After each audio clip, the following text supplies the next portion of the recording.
नमस्कार। सैफ करियर के इस विशेष और गहन विश्लेषण में आपका हार्दिक स्वागत है।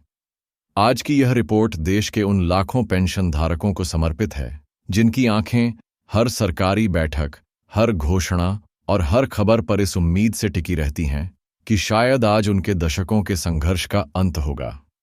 आज हम बात करेंगे केंद्रीय न्यासी बोर्ड (सीबीटी) की उस महत्वपूर्ण बैठक की जिसने एक बार फिर यह सवाल खड़ा कर दिया है, क्या हमारे देश के पेंशनरों के लिए 7,500 रुपये की सम्मानजनक पेंशन अब एक हकीकत बनने वाली है। यह वीडियो आपके लिए अत्यंत महत्वपूर्ण है क्योंकि इसमें हम न केवल सीबीटी की बैठक में लिए गए निर्णयों का परत दर परत विश्लेषण करेंगे, बल्कि आपको उस बैठक के अंदर की पूरी कार्यवाही और अधिकारियों के वक्तव्यों का सार भी समझाएंगे। हम जानेंगे कि किन किन मामलों पर विस्तार से चर्चा हुई और पेंशनरों को भविष्य में कौन सी नई सुविधाएं प्रदान की जा सकती हैं। यह चैनल, जैसा कि आप जानते हैं, हमारे पेंशनरों के एचक्यू के लिए लगातार एक मीडिया ट्रायल चला रहा है और इस मुहिम में आपका समर्थन, आपका हर एक लाइक, शेयर और सब्सक्रिप्शन हमारी सबसे बड़ी ताकत है। इसलिए यदि आप इस मुहिम के एक सच्चे सिपाही हैं तो कृपया चैनल को सब्सक्राइब कर लें और इस वीडियो को अंत तक ध्यानपूर्वक देखें। सीबीटी की ऐतिहासिक बैठक और आधिकारिक घोषणाएं। सबसे पहले आइए उस खबर की तह तक चलते हैं जिसने इस पूरी चर्चा को जन्म दिया है। हाल ही में केंद्रीय श्रम एवं रोजगार तथा युवा मामले एवं खेल मंत्री डॉक्टर मनसुख मांडविया जी की अध्यक्षता में केंद्रीय न्यासी बोर्ड (सीबीटी) ईपीएफ की एक महत्वपूर्ण बैठक नई दिल्ली में संपन्न हुई। इस बैठक में केंद्रीय श्रम एवं रोजगार तथा सूक्ष्म, लघु एवं मध्यम उद्यम राज्य मंत्री सुश्री शोभा करांदलाजे, उपाध्यक्ष श्रम एवं रोजगार सचिव सुश्री सुमिता डावरा और केंद्रीय भविष्य निधि आयुक्त श्री रमेश कृष्णमूर्ति सहित कई वरिष्ठ अधिकारी, नियोक्ता और कर्मचारी प्रतिनिधि उपस्थित थे। इस बैठक में कई अहम निर्णय लिए गए, लेकिन जो दो सबसे प्रमुख घोषणाएं हुईं वे इस प्रकार हैं। ईपीएफ पर ब्याज दर में वृद्धि। केंद्रीय बोर्ड ने वित्तीय वर्ष 2024-25 के लिए कर्मचारी भविष्य निधि (ईपीएफ) में जमा राशि पर 8.25% 8.25% की वार्षिक ब्याज दर देने की सिफारिश की है। यह एक महत्वपूर्ण कदम है जो देश के 6 करोड़ से अधिक ईपीएफ ग्राहकों के लिए एक अच्छी खबर है। इस सिफारिश को अब वित्त मंत्रालय की मंजूरी के लिए भेजा जाएगा और भारत सरकार द्वारा आधिकारिक रूप से अधिसूचित किए जाने के बाद यह ब्याज दर ईपीएफओ ग्राहकों के खातों में जमा कर दी जाएगी। यह निर्णय दर्शाता है कि ईपीएफओ अपने ग्राहकों को उनकी बचत पर एक प्रतिस्पर्धी और सुरक्षित रिटर्न देने के लिए प्रतिबद्ध है। ईडीएलआई योजना में व्यापक संशोधन। बैठक में लिया गया दूसरा सबसे बड़ा निर्णय कर्मचारी जमा लिंक्ड बीमा (ईडीएलआई) योजना 1976 में किए गए प्रमुख संशोधनों को मंजूरी देना था। ईडीएलआई योजना का उद्देश्य सेवा के दौरान किसी कर्मचारी की मृत्यु होने पर उसके परिवार को एकमुश्त बीमा लाभ प्रदान करना है। इस योजना में जो महत्वपूर्ण संशोधन किए गए हैं उनका लक्ष्य सदस्यों के परिवारों को पहले से कहीं अधिक वित्तीय सुरक्षा और सहायता प्रदान करना है। इन संशोधनों में शामिल हैं बीमा लाभों में वृद्धि। मौजूदा बीमा राशि को बढ़ाने का प्रावधान किया गया है। सेवा के 1 वर्ष के भीतर मृत्यु पर न्यूनतम लाभ।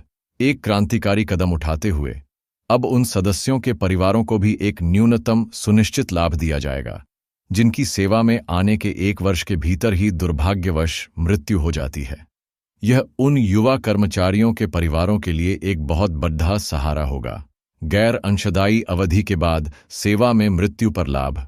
ऐसे सदस्य जो कुछ समय के लिए सेवा से बाहर थे, गैर अंशदायी अवधि, लेकिन जिनकी मृत्यु दोबारा सेवा में आने के बाद हुई, उनके परिवारों को भी लाभ देने पर विचार किया गया है। सेवा की निरंतरता पर विचार। लाभों की गणना के लिए सेवा की निरंतरता को और अधिक उदार बनाने पर भी चर्चा हुई है। ये दोनों निर्णय, ब्याज दर में वृद्धि और ईडीएलआई योजना का विस्तार, निश्चित रूप से स्वागत योग्य हैं और दर्शाते हैं कि सीबीटी कर्मचारियों के सामाजिक और वित्तीय कल्याण के लिए कार्यरत है। लेकिन इन घोषणाओं के बीच लाखों पेंशन धारकों का सबसे बड़ा सवाल अनुत्तरित रह गया। उनकी न्यूनतम पेंशन का क्या हुआ? इसी सवाल का जवाब खोजने के लिए हमें उस बैठक में हुए विचार विमर्श की गहराई में उतरना होगा, जिसका संकेत बैठक के बाद हुए एक सार्वजनिक कार्यक्रम में एक वरिष्ठ अधिकारी के संबोधन से मिलता है। पर्दे के पीछे की कहानी। अधिकारी के संबोधन का विस्तृत विश्लेषण। सीबीटी की बैठक के समापन के पश्चात एक सार्वजनिक कार्यक्रम का आयोजन किया गया, जिसमें बैठक में हुए विचार विमर्श और निर्णयों के बारे में जानकारी साझा की गई। इस कार्यक्रम में एक वरिष्ठ अधिकारी ने जो संबोधन दिया, वह हर पेंशन धारक के लिए सुनना और समझना अत्यंत आवश्यक है। आइए उनके संबोधन के एक एक बिंदु का गहन विश्लेषण करें और यह समझने की कोशिश करें कि उनके शब्दों के बीच पेंशनरों के भविष्य के लिए क्या संकेत छिपे हैं। बैठकों की कार्यशैली में बदलाव। चिंतन शिविर का दृष्टिकोण। अधिकारी ने अपने संबोधन की शुरुआत एक बहुत ही महत्वपूर्ण बदलाव की जानकारी के साथ की।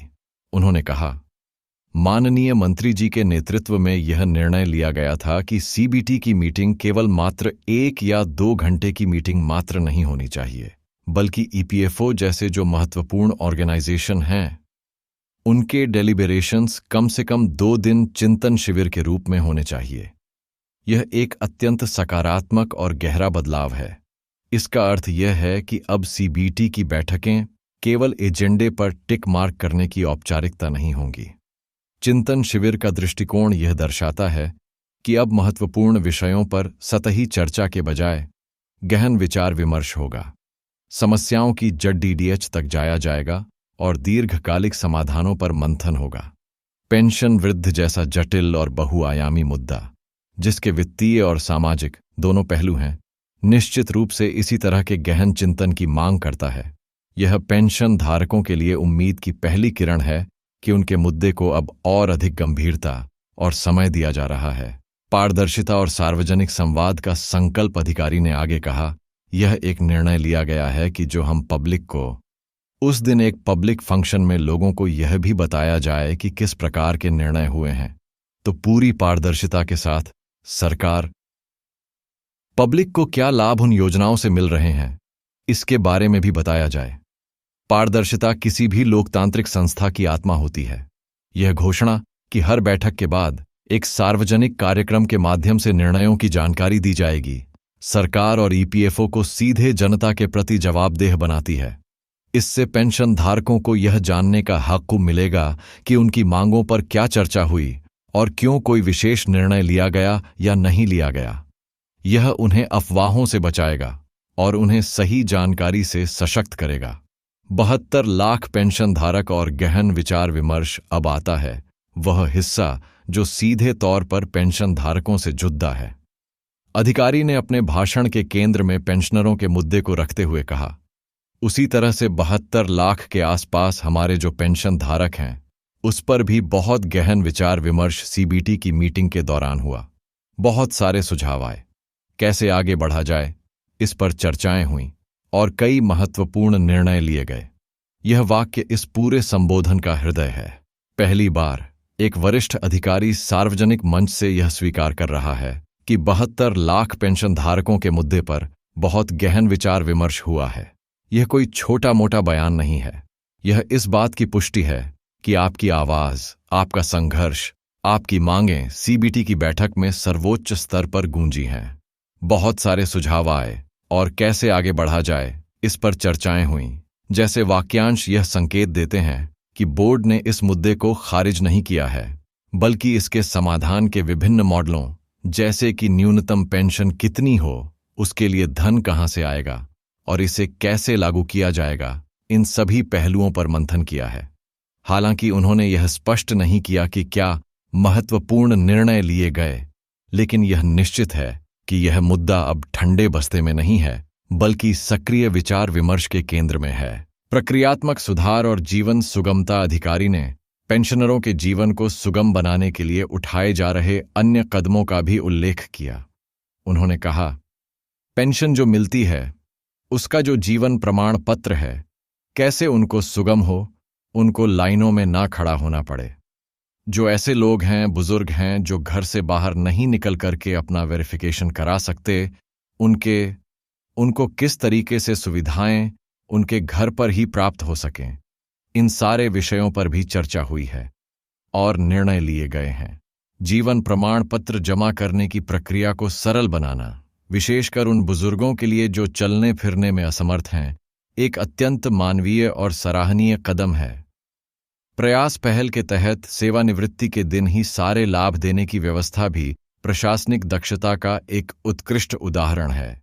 ये सुधार निश्चित रूप से पेंशनरों के जीवन को आसान बनाते हैं और उनकी गरिमा को बढ़ाते हैं।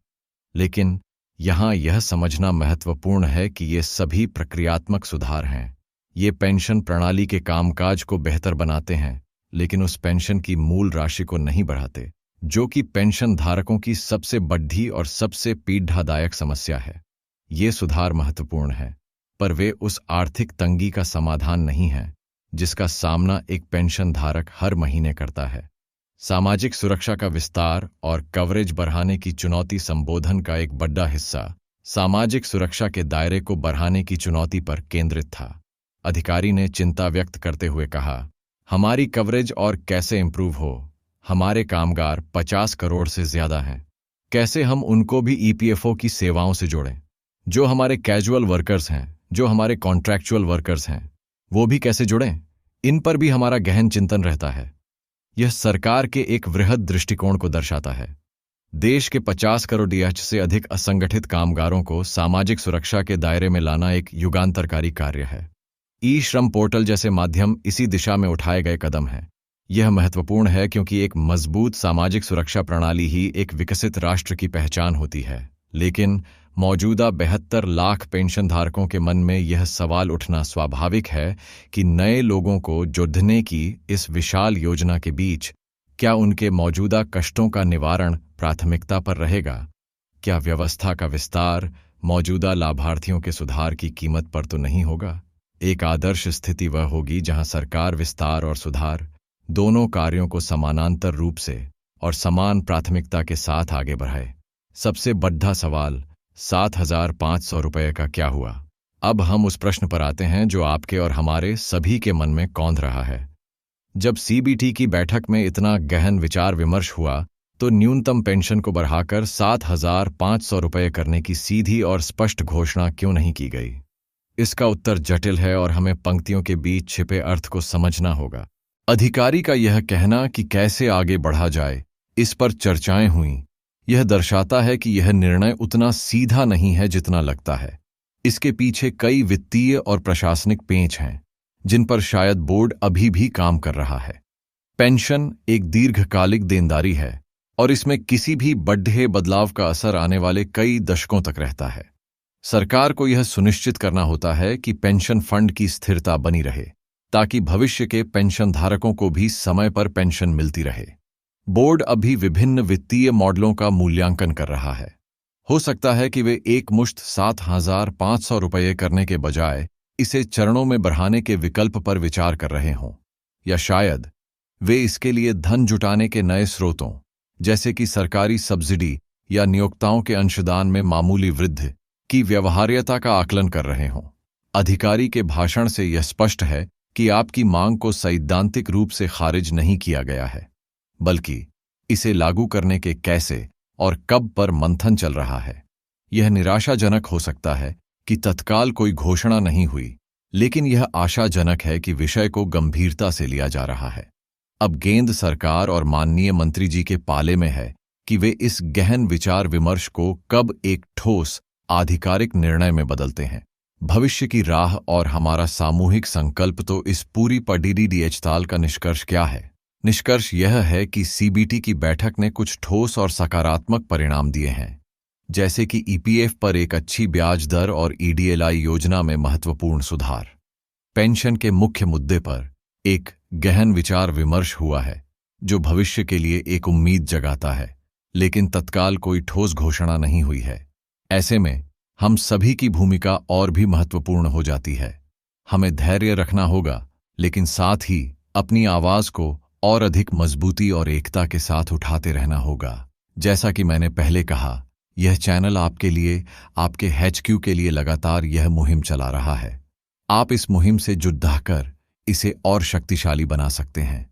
इस मुहिम से जुड़ने के लिए आप चैनल को सब्सक्राइब करें, हमें ईमेल के माध्यम से अपने सुझाव भेजें।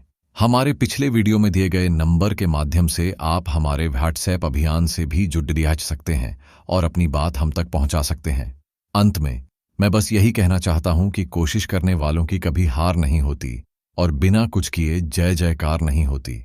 हम और आप मिलकर जो यह प्रयास कर रहे हैं वह व्यर्थ नहीं जाएगा। आज नहीं तो कल सरकार को 72 लाख पेंशन धारकों की पीड़ा को सुनना होगा और उन्हें एक सम्मानजनक जीवन देना ही होगा। मुझे विश्वास है कि आपने इस वीडियो को ध्यानपूर्वक देखा होगा और आपको यह विश्लेषण पसंद आया होगा। कृपया इस वीडियो को लाइक और शेयर करें ताकि यह जानकारी देश के हर पेंशन धारक तक पहुंच सके और हमारी यह मुहिम एक राष्ट्रव्यापी आंदोलन बन सके। यदि आपके मन में कोई भी सवाल है तो आप हमें कमेंट्स में पूछ सकते हैं। हम आपके सवालों का जवाब देने का पूरा प्रयास करेंगे। सैफ करियर पर हमारे साथ जुड़ने के लिए आपका बहुत बहुत धन्यवाद। हम जल्द ही और महत्वपूर्ण जानकारियों के साथ आपके समक्ष उपस्थित होंगे। तब तक अपना ख्याल रखें।